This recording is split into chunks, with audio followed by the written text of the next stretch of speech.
Well, good morning and welcome back to our journey through Lent as we move toward the crucifixion of Jesus and the celebration of the resurrection on Easter Sunday. You know, there are a lot of people today who call themselves Christians. Over 80% of Americans identify themselves as Christian.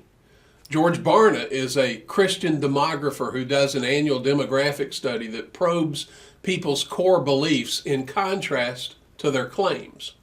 And according to his studies over the years, if we use a pretty broad definition of what it is to be a biblical Christian, his estimates are that in reality only around 10% of those who identify themselves as Christians are likely true Christians.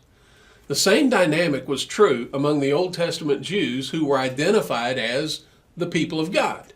In reality, only a remnant was actually of the faith. How many times have you heard people say, "I'm a New Testament Christian"? The implication is that since we're followers of Christ, we don't need the Old Testament. That was for the Jews.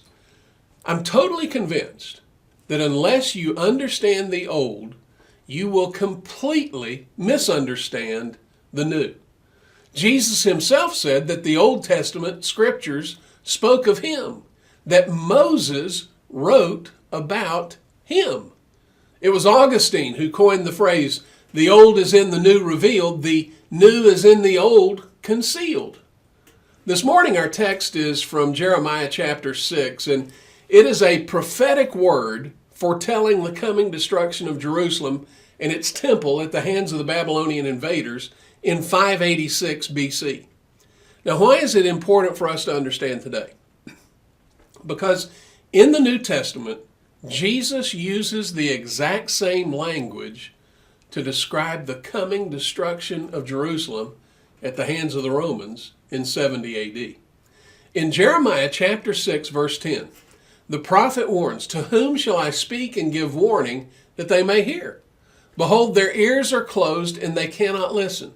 Now remember that after every one of the parables Jesus told, he closed with these words, "He who has ears to hear, let him hear." Well, I got news for you. They all had these things flapping on the side of their head. But not all of them had the ability to hear and understand what was being spoken by Jesus. Jeremiah continues, "Behold, the word of the Lord has become a reproach to them. They have no delight in it." I want to encourage you, take a few moments today and read through this passage in Jeremiah chapter 6. The same thing was happening at the time of Jesus.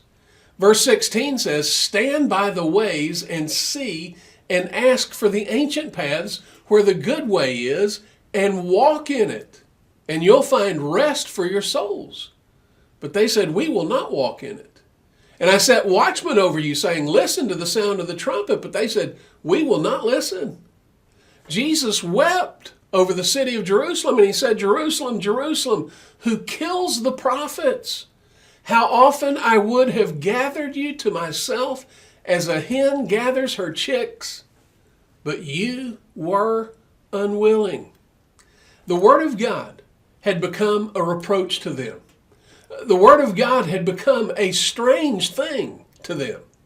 Ask for the ancient paths where the good way is and walk in it, and you'll find rest for your souls. But they said, "We will not walk in it." You know, the same thing's happening today. We're to live by every word that proceeds from the mouth of the Father. Here's my challenge to you today.